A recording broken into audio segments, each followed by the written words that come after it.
ఉత్తర శ్రీరంగంగా భక్తులు విశ్వసించే శ్రీ తల్పగిరి రంగనాథ స్వామి క్షేత్రంలో బ్రహ్మోత్సవాలను అంగరంగ వైభవంగా నిర్వహించేందుకు అన్ని ఏర్పాట్లు పకడ్బందీగా చేపట్టినట్లు నెల్లూరు రెవెన్యూ అధికారి అనూష తెలిపారు. భక్తులు అధిక సంఖ్యలో తరలివచ్చే బ్రహ్మోత్సవాలను పురస్కరించుకుని దేవాదాయ శాఖ ఆధ్వర్యంలో అన్ని శాఖల సమన్వయ కమిటీ సమావేశాన్ని ఆర్డీఓ అనూష ఆధ్వర్యంలో నిర్వహించారు. 26న అంకురార్పణతో ప్రారంభమై మార్చి 8వ తేదీ వరకు నిర్వహించనున్నట్లు పేర్కొన్నారు. ఈ సందర్భంగా కరపత్రాలు, గోడ పత్రికలను ఆవిష్కరించారు. ప్రభుత్వ అధికారిక లాంఛనాల్లో భాగంగా నిర్వహించే సమన్వయ కమిటీకి అధ్యక్షత వహించిన అనూష మాట్లాడుతూ అధిక సంఖ్యలో తరలివచ్చే భక్తులకు దర్శనం ఏర్పాట్లు విస్తృతంగా చేపట్టిన కార్యాచరణను వివరించారు.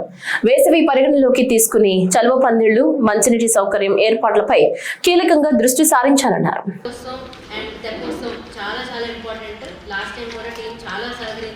ఎటువంటి ఇబ్బందికరంగా సంఘటనలు కూడా జరగలేదు. ఇదంతా కూడా కోఆర్డినేషన్ మీటింగ్ ఒక ఎఫెక్ట్ అనేది చూపించుకొని ఇవాళ మన మేయర్ గారు కానీ, వివిఆర్ గారు కానీ, అలానే డిపార్ట్మెంట్ తరఫు నుంచి ఏసీ గారు కానీ నిత్యం అందరూ కూడా సపోర్ట్.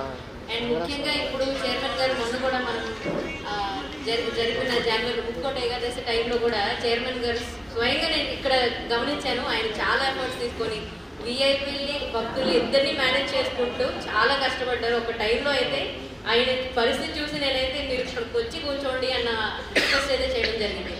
సో బోర్డ్ మెంబర్స్ కానీ, చైర్మన్ గారు కానీ అందరూ కూడా చాలా సహకరించి అండ్ ప్రతి ప్రోగ్రామ్ని కూడా చాలా విజయోత్సవం చేస్తున్నారు.